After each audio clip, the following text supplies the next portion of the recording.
I'm here today to mourn a death. Time of death, 7:14 p.m. last night, a small apartment. There was no blood, there was no struggle, just a thumb on a screen. A young man wanted fried rice. Well, he ordered it, and all it took was a click of a button. And in that transaction, something in him died. A version of him that was adventurous, a version of him that the community once knew, passed away. Now, I know what you're all thinking. It's just a bowl of fried rice, so what is the big deal I'm making out of this? I want you to be honest with yourself for a second. When was the last time you did something inconvenient? Because the crisis right now is that what feels like a safe trip down the city is actually consuming our reality. This is the convenience addiction. To food deliverers at foodpanda or Deliveroo, it's just logistics. Well, it's their job to bring you your food from the restaurant all the way into your hands. To economists, it's a $30 billion industry that we've built on saved time. But to us, the process of clicking an icon for food and waiting for it is a clinical equivalent of sensory deprivation. In other words, that big fancy term simply means that we're paying a premium price in solitary confinement.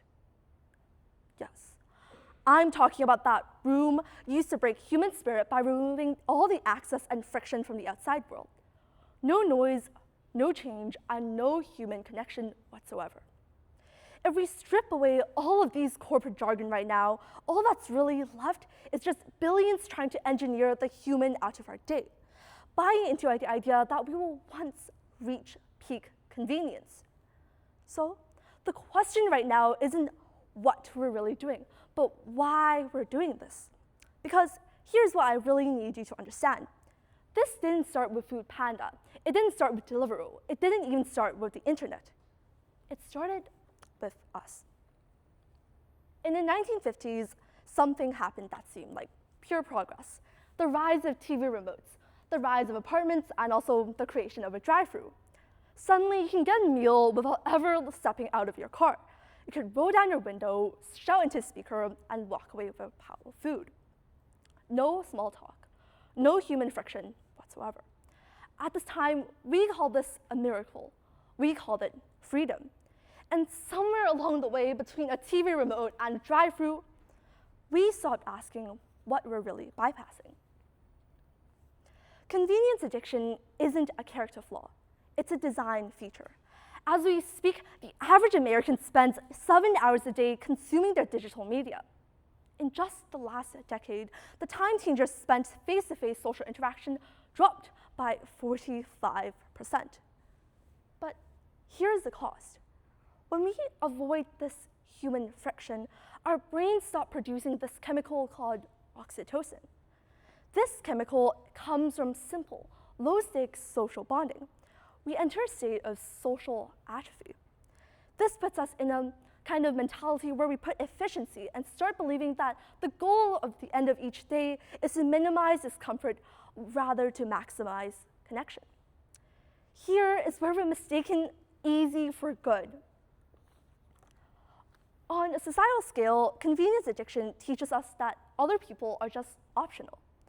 When we stop seeing each other on the stairwell at the local Starbucks or simply at the bustling streets of Hong Kong, we stop building these small muscles of coexistence.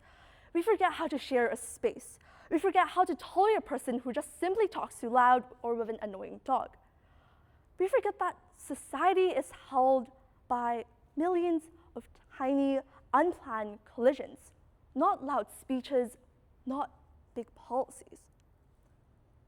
That nod to your neighbor, that shared eye roll to a stranger when the bus is late, that 30 minutes awkward conversation with a Starbucks barista who can't even get your name right.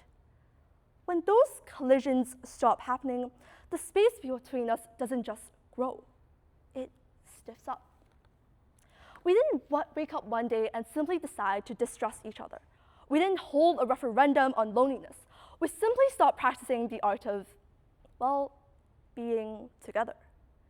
And eventually, if we look around in this stage today, we realize that the village has become a crowd of strangers, locked on our little private, frictionless worlds. Social cohesion has not just declined, it's been designed out of our existence. We are living in a world built by engineers who are obsessed with our user experience and forget that our user is simply still, well, a social animal. But now, of course, there's an easy and somewhat remedy to all of this big mess. Just delete the apps. Take the stairs, well, go analog. And you'll try, I'm pretty sure all of you. You do it for 3 days, maybe a week, and you walk into a store. You'll smile at the cashier. You'll feel virtuous. You start romanticizing your life so hard that you start staring at the bus while listening to a Justin Bieber song. And then it will rain, and, well, you'll be tired.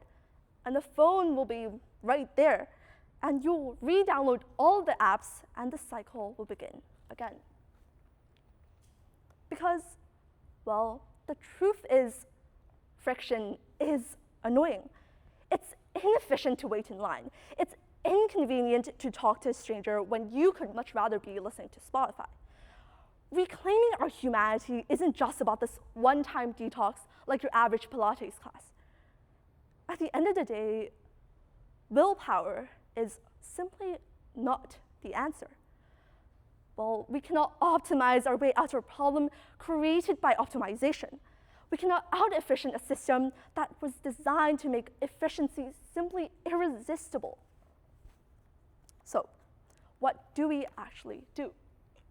First, on a systematic level, this is not a personal failing. It's an environmental one. We need to start demanding places that forces these encounters.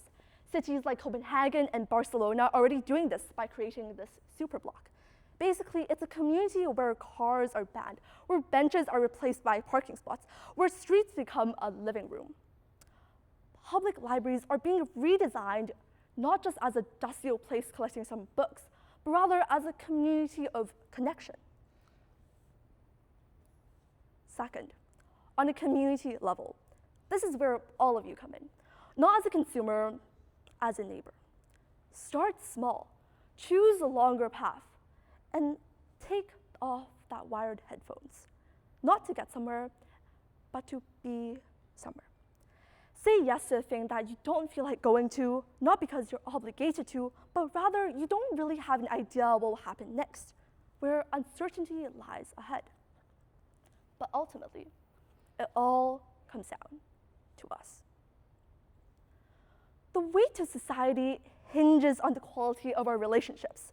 We like to think that community is just something that happens to us, but it's actually something we have to build, stone by stone, conversation by conversation.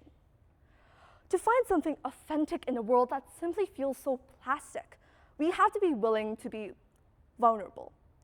It's a choice to engage in this open communication even when your voice shakes, or even when you feel scared around strangers. We have to start investing quality time, not just doom scrolling next to each other, but actual focused presence.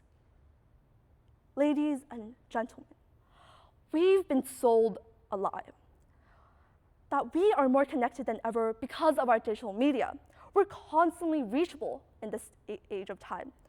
But being reachable, there's a fine line between not the same as being known. So, I'm not here to mourn a death today.